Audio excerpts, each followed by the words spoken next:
Welcome to This Week in East Brunswick. Today we stop by the East Brunswick Public Library, where the Friends of the Library sponsored What's It Worth, an event where residents were able to bring antique items for appraisal by experts. Then we visit the Colonial Diner, where the East Brunswick Police Department held the second annual Coffee with a Cop, where community members are encouraged to come out and chat with police officers in an informal setting to voice any concerns and to get to know the men and women behind the badges. The East Brunswick Historical Society kicked off a new series of lectures as they examine the history of college football at Rutgers University. And speaking of football, it's been a busy week for the East Brunswick High School football program. First, we have coverage of senior night for the varsity football and cheerleading teams, and highlights from the 8th and 9th grade football teams. Plus, we have a special look back at the 2004 Group 4 State Championship team as they were honored at halftime. We'll meet the players and relive the magic of the championship game. So stay with us. This Week in East Brunswick starts now.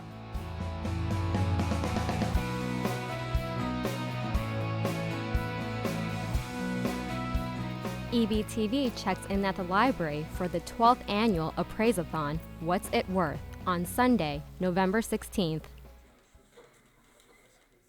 Well, today we're doing an event here for the Friends of the Library called an Appraisathon, where basically people bring items and we look at them and evaluate them and give them an auction value based upon what we feel they could get for it at our auction. Anybody can come to this event, and in the past, I believe I've been doing it now 12 years, we've gotten people that are 20 years old to people that are 80, 90 years old want to know what their precious items or hidden treasures are.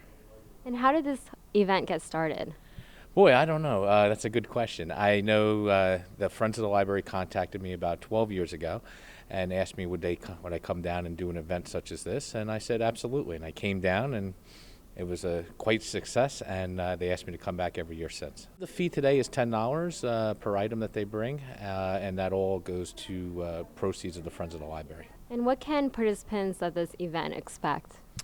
Knowledge. Learn what things are worth. Learn that sometimes it's worth a lot more than what you expect, and sometimes you think it's worth a lot more than what you expect, which is generally what we find out there in the marketplace. But what I try to give with the event is if someone passes away or you're in an area where you have to move, don't just start throwing stuff out, or don't just call somebody up to come take it all away, because generally there's a lot of hidden treasures that could be in your house or in that possession that's worth money, and you don't want to really get taken advantage of. You want to use somebody that works on commission, which what we do. We work on commission versus buying it outright, where somebody might come in and try to buy it as cheap as possible. We're working on commission. So the more you make, the more we make, and we do everything we can to get the most out of it for you.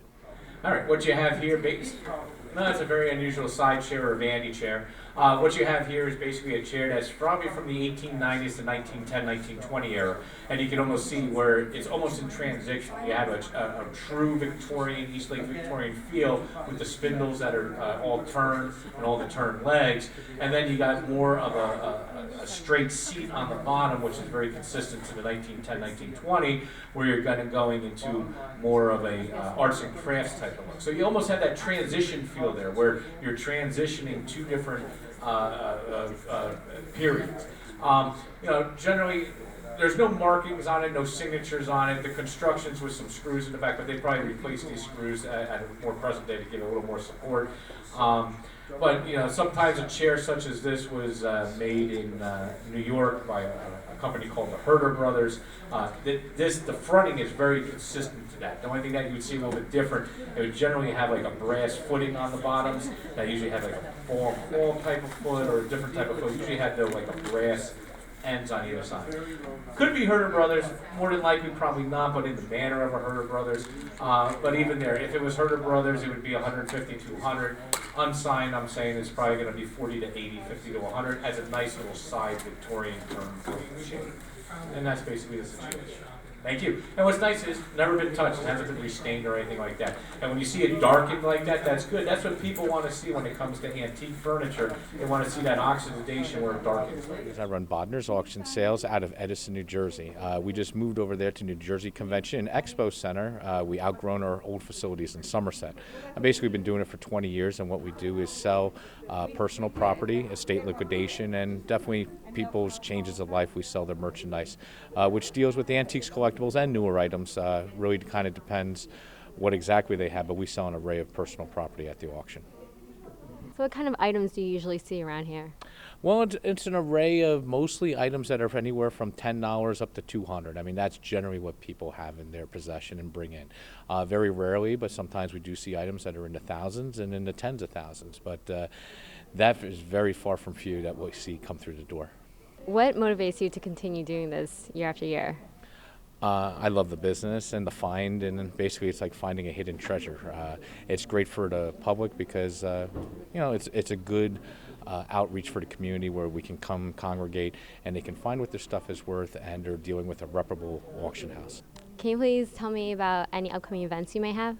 Sure, we have auctions generally the third or fourth Thursday of the month. Our next sale is on November 20th, and after that December 11th, but always generally the fourth Thursday of the month. And how is that different from the event here? Well, the event there is actually a live auction, so people give us merchandise to sell for them, and they're bidding on it. So it's an actual live auction event versus an informal meet and greet where people bring it and we give them an estimate. Come out and have fun and deal with an auction. If you've never been to an auction, I highly recommend it, or to an event such as this, because this is kind of like a informal kind of roadshow type situation. But at the auction, you really get into the excitement. It's like going to a casino where we sell 3 items a minute. It's a fast-paced game, and you never know what something's going to bring. And for people who want more information on this event, where can they go? Well, they would go to the website for East Brunswick or the Library East Brunswick, and we also post events like this on our website, which is www.bodnersauction.com. And what's the most surprising item that you've ever seen? Boy, there's so many different things. I think one things that I've seen is we picked up a pair of urns, and they came out of a local scrapyard where somebody actually went to melt them down, and instead of melting them, they brought them to us, and we looked at them, and we estimated about 12 to 18,000, and they brought 36,000 out of auction. That goes back probably 15, 20 years ago when we first got into business, but you never know what you're going to find, even in a scrapyard. This is a Victorian era 18th. For more information on the Friends of the Library, please visit EBPL.org. Basically,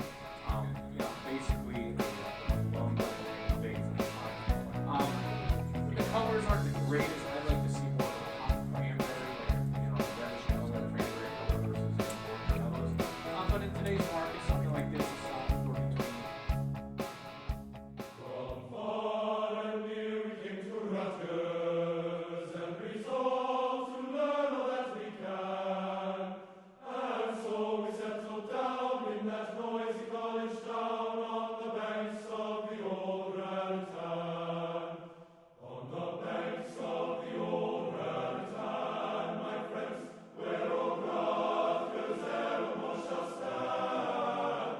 For has she not stood since the time of the flood on the banks of the old Raritan? Rutgers had just come off its big win and a good season in 2006, so they felt they needed a book.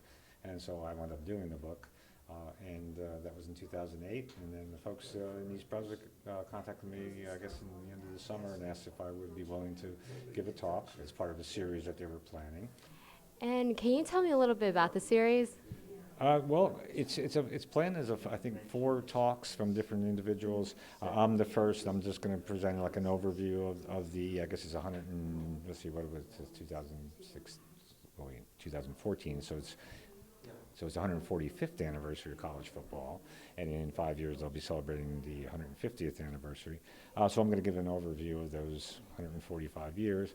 And then there's a gentleman by the name of Stephen Green, who's an alumnus of Rutgers, who's done a lot of research particularly on the first football game, the early football history at Rutgers, who has a lot of interesting discoveries that he's come across, and I think he's going to share those with the group for the second talk. And what will you be speaking about? I know you're going to be talking about the birthplace of collegiate football. Right, How yeah. does that play into Rutgers? Right, well, Rutgers and Princeton were the first college football game played in 1869, so I'm going to talk a little bit about that, a little bit about the evolution of football, how it resembles more soccer than the modern American game, and then kind of just chronicle the development of college football and Rutgers' role in it through the 20th century and into where we are now, 2014, and the Big Ten. Well, I think what we're going to see is a lot of people who are going to come who are residents of East Brunswick or the surrounding area who've been residents of this area for a long time. So they've probably been aware of Rutgers football for many, many years. So it's kind of going back a little bit of nostalgia for them. But it's a way of just reminding people that this particular sport has been going on the longest here in New Brunswick. Well, we're in East Brunswick, but in New Brunswick, it's been happening for 145 years. Just to talk about the origins of the game, how it different. I mean, it's just a reminder of how things develop and how they are now, and that long road to where we are now. I'll read an excerpt from the book that will explain the first football game, which I think kind of captures it. While the Princeton players endured the train ride to New Brunswick on the morning of November 6, 1869, the anxious Rutgers players and supporters gathered on the platform of the train depot in New Brunswick, awaiting the arrival of their opponents, following lunch and a stroll around town, during which, quote, billiards received a good deal of attention. The crowd proceeded along College Avenue to a commons located near Sakar Street, the present location of the Rutgers Gymnasium on College Ave. Those spectators who arrived early had already secured seats on the top board of a fence that partly surrounded the field, while others sat on the ground. A crowd of over 100 had gathered to witness this historic event. Prior to the game, the two captains, Leggett of Rutgers and William S. Gamere of Princeton, discussed and agreed upon the rules of play. And according to historian Park Davis, writing in 1911, there the light, agile Rutgers men pounced upon it like hounds, and by driving it by short kicks and dribbles, the other players surrounding the ball, they quickly and craftily forced it down to Old Nassau's goal, where the captains of the enemy's goal were waiting, and sent the ball between the posts in great applause. After only 5 minutes of play, Rutgers had scored the first goal in college history. How has football shaped Rutgers culture? Well, I think it has shaped many institutions. College football began as a student-focused and student-run operation or activity, if you will. The students managed the schedules. They came together and they basically ran the show until it became so popular that the universities of nationwide who were involved in football got involved in it and actually took over. And that was not just football, but other student organizational life. Who would you recommend this lecture series to? Oh, I think this would be interesting for anyone, especially in East Brunswick. What did you take away from the presentation? What did you learn? Well, I think, first of all, I think that Tom Fruciano was fantastic. I mean, to take on a job that he has like that, and he's learned so much, and he's still learning and doing more. That actually to find out how much they actually do with the archives. I think it's very interesting. And also the overall picture of football, I can look at it from a historical viewpoint rather than from a sports viewpoint. For 4 months, the exhibit will be up here. Our exhibit is open to the public on Sunday dates. We have the dates listed there. They will be on December 7th, January 11th, and February 8th. And at each time, we're going to have a different speaker who is related to Rutgers or members of the team. If people are interested in becoming members, we welcome that too. And you can come to our meetings. We meet the second Wednesday of the month, the second Wednesday, 10 o'clock, in the facility here, 78 Milltown Road.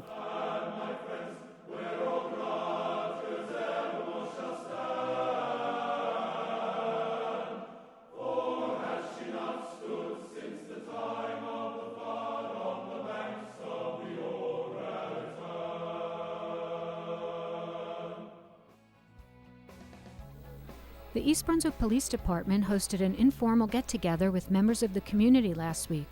Held at the Seville Diner, the event known as Coffee with a Cop provided a relaxed atmosphere for residents to ask questions, discuss community issues, and get to know the police officers of East Brunswick a little bit better.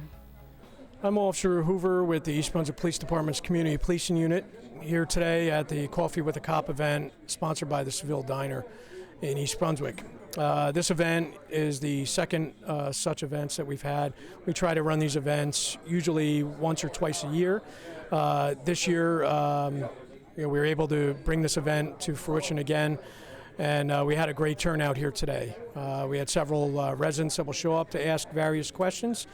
The purpose of the event is really to have a relaxed, casual one-on-one interaction with varying police officers, of down to patrolmen all the way up through the chief of the department. The initial Coffee with a Cop event started in California several years ago and has now expanded to about 36 states within the United States. It's really taking strides to provide that friendly atmosphere where the resident or people that are just want to have regular law enforcement questions posed and answered can come and ask their question to whoever they want to speak with here at the event, and we can give them an answer, in a more relaxed atmosphere, and explain any questions that they may have. Whereas oftentimes we'll be on the scene of a particular crisis or situation, and the people don't feel it's the appropriate time to pose a particular question they may have. Some questions may pose traffic safety related events or security concerns that they may have about their homes or businesses. We get a lot of questions about potential happenings in the town, like events with burglaries or different criminal activity in the township. And we usually have somebody here on staff that can answer those questions to the best of the degree. And as individuals come in to ask those questions, we oftentimes will ask them what kind of question or topic that they want to speak about and direct them to somebody that can answer the question the best. Obviously today's turnout was very good. We had a strong turnout today. I would say we probably had upwards of 50 people show up today. Our first event, we had also a good turnout, but it was less. So obviously as we continue these events, we're hoping that more and more of the public, word gets out and we have better turnout each time. Because again, it breaks down the barrier of communication between the police and residents, and provides them some education and awareness to potential problems or questions that they may have. Coffee with a Cop is a national initiative supported by the United States Department of Justice and the Office of Community-Oriented Policing Services. Similar events are held across the country as local police departments strive to improve relationships and connect with the communities they serve. The East Brunswick Bears football team recently played their last home game of the season versus Monroe. Before the game, the graduating seniors were recognized for their commitment to the program. Let's meet the seniors. Number 4, Jason Andrade.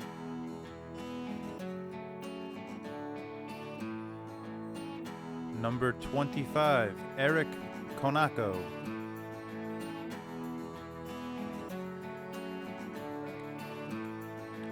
Number 45, Joe Chetta.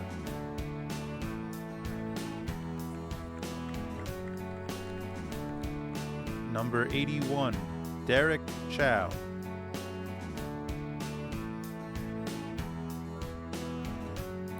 Number 22, Michael Contreras.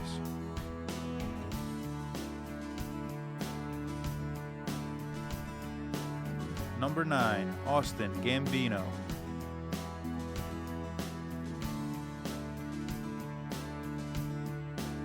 Number 88, Mark Garrett.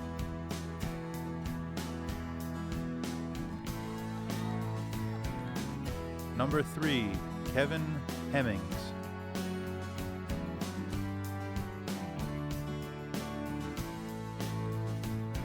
Number 56, Tom Lanzano.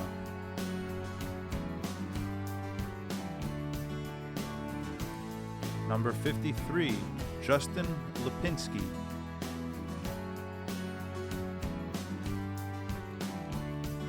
Manager, Amber McConnell.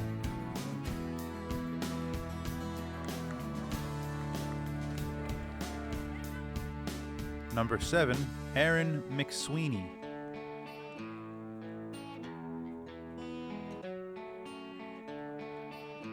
Number 80, Sean O'Sullivan.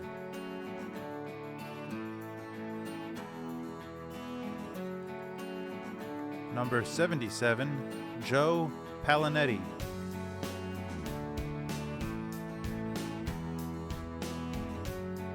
Number 89, Mike Ramos.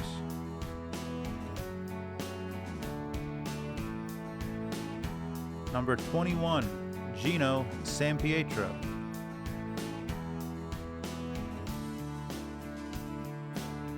Number 42, Brandon Tomori.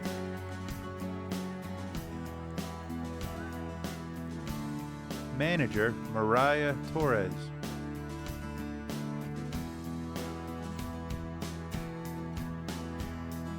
Number 14, Aiden Werder.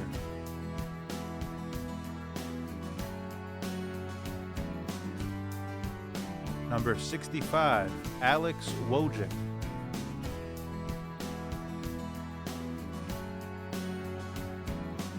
Number 20, Sam Walker.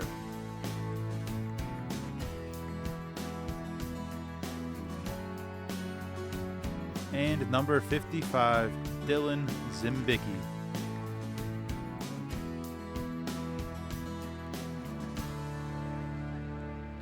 At halftime, the East Brunswick High School varsity cheerleading team also held their senior night to honor their dedication. Let's meet the senior cheerleaders. Kion Amos.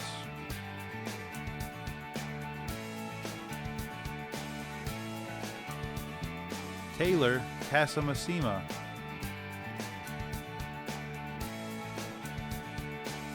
Heather Cohen.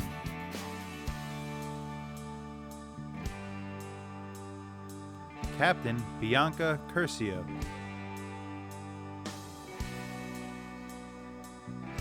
Samantha Fallick.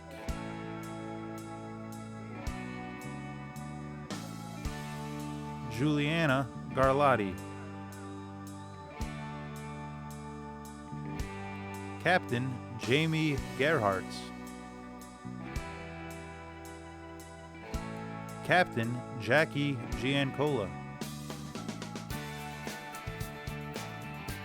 Captain Lauren Green.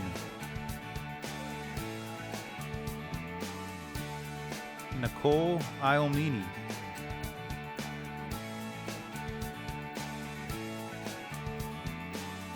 Angela Long.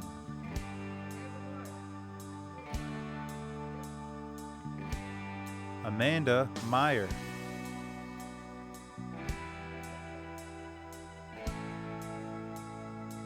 Becca Pick.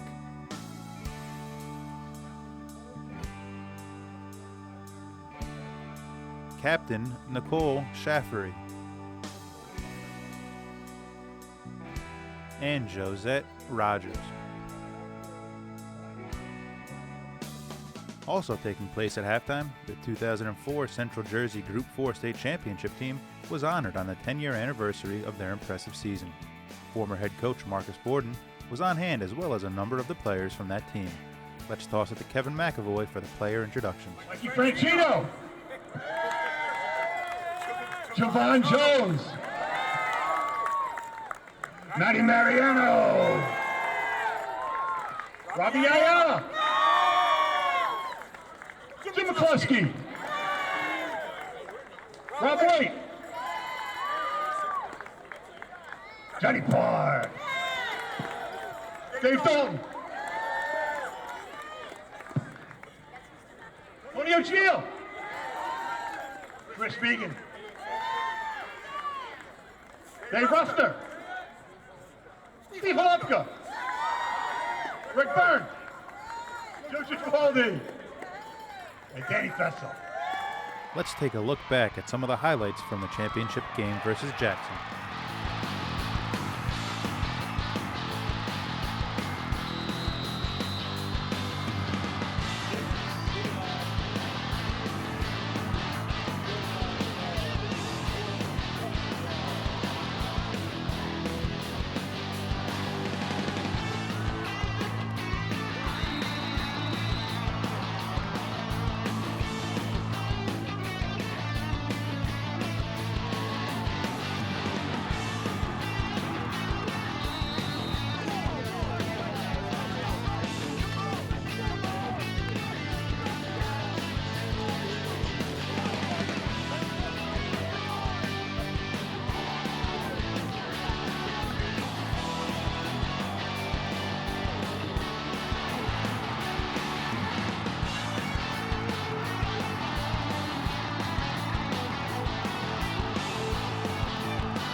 It's Thursday night football here at East Brunswick High School. Behind me right now is the freshman team completing their season. Currently, they are 6-1 and are playing a tough Old Bridge game for their last game of the year.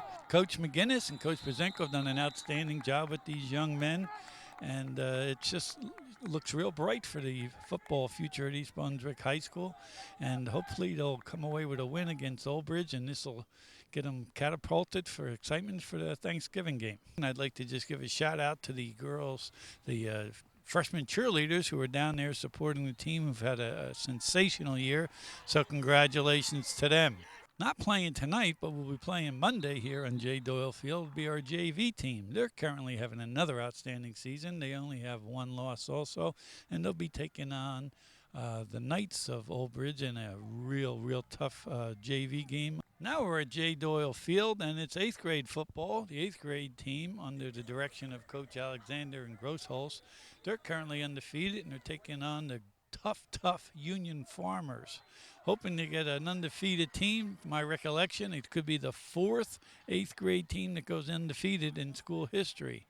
It's just an outstanding season for Coach Alexander, Coach Grossholz, and actually the entire football community, and certainly Churchill. So good luck to those guys.